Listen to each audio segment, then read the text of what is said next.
name is Alana Avery, and welcome to my EdCatChat.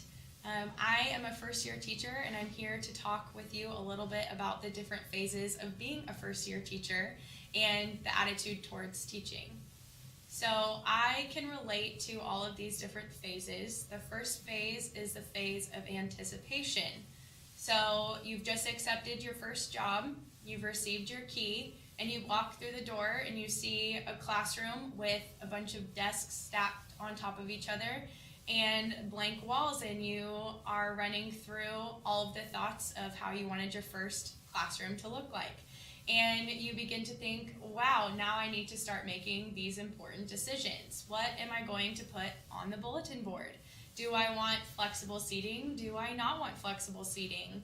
How am I going to run my classroom? What are going to be the most important rules? How do I want to manage behavior? And you anticipate all these exciting and new decisions that you get to make for the very first time. Then the school year starts, and the first few months are simply just survival. When somebody asks you, how's your first year going? You simply say, I am surviving. It is very true. And it's okay to feel like you are not thriving your first year, because for the first few months you are juggling a million different things that are all brand new to you. You're trying new things.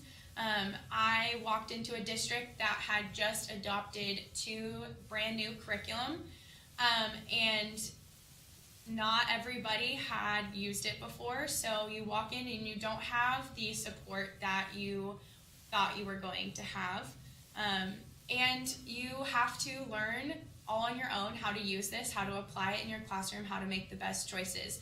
So for the first few months, you're juggling everything. You are in survival mode. You are managing behaviors that you've not experienced ever, and you're surviving. Then comes the feeling of disillusionment, where you reach a point and you ask yourself, can I really do this?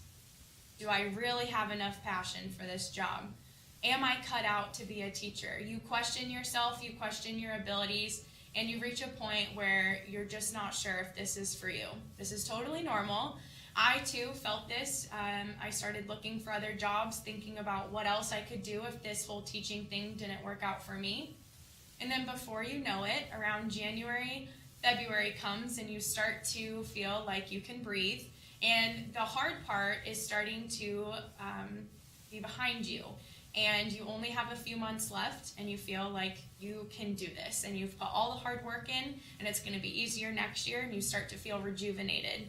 I remember at the time where I was looking for other jobs and talking to family members and friends, and then now I'm talking about, how I want to change things next year. And you start to reflect, and you kind of have a change in attitude, and you want to improve upon the year before, and then you start to anticipate the new year all over again.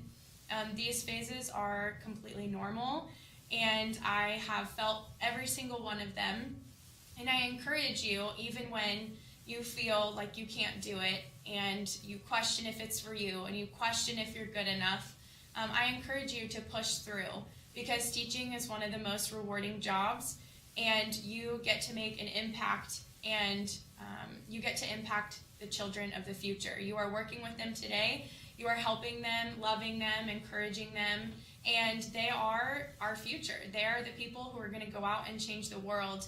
And you don't become a teacher for the fame or the glory or the paycheck. You become a teacher because you love children and you love making an impact. So I encourage you to hold on to that grit and to push even when you feel like you can't do it, and I wish you the best of luck.